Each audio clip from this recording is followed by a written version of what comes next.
Hi friends, ఈరోజు మన recipe వచ్చేసి మష్రూమ్ పులావ్. చాలా టేస్టీగా సింపుల్గా ఎలా చేసుకోవాలో చూసేద్దాం.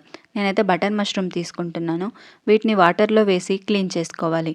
నీట్గా క్లీన్ చేసుకోండి. అక్కడక్కడ డస్ట్ ఉంటుంది చూసారా, వీటిపైన అంతా బ్లాక్గా ఉన్నది చూడండి, అదంతా డస్టే. నీట్గా క్లీన్ చేసుకోవాలి. చూసారా ఎంత బాగా క్లీన్ అయిపోయాయో.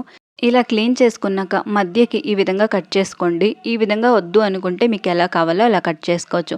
ఇలా కట్ చేసుకున్నాక కొద్దిగా వాటర్ యాడ్ చేసుకొని ఉప్పు వేసి పక్కన పెట్టుకోవాలి. ఇప్పుడు ఒక పాత్ర తీసుకొని కొద్దిగా ఆయిల్, కొద్దిగా నెయ్యి వేసుకోండి.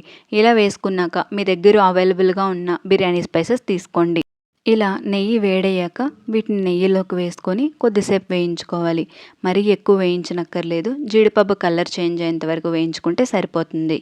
పప్పు వేగిపోయాక 2 ఉల్లిపాయల్ని సన్నగా తరిగి వేసుకోండి. అలానే పచ్చిమిరపకాయలు చీలికలు వేసుకొని కొద్దిసేపు వేయించుకోవాలి. ఉల్లిపాయలు ఎంత బాగా వేగితే అంత బాగా టేస్ట్ వస్తుంది.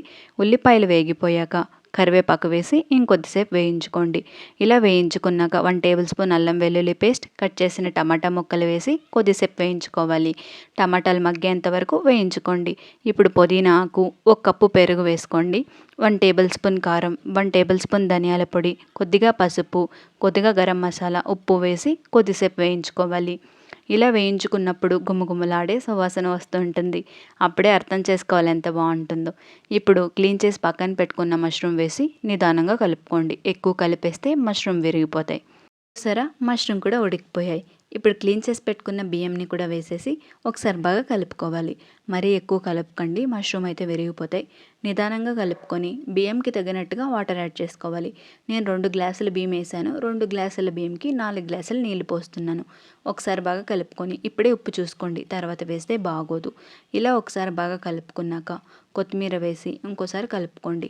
మీరు కుక్కర్లో పెడుతున్నట్టయితే 2 విజిల్స్ అయితే కరెక్ట్గా సరిపోతాయి. ఇప్పుడు మూత పెట్టి ఉడికించుకోవాలి. చూసారా ఎంత బాగా ఉడికిపోయిందో. ఒకసారి బాగా కలుపుకోండి. అంతేనండి, ఎంతో టేస్టీ అయిన మష్రూమ్ పలావ్ రెడీ. చాలా బాగుంటుంది. మీరు అలానే కూడా తినేయచ్చు, లేదా రైతా, చికెన్ దేంట్లోకైనా బాగుంటుంది.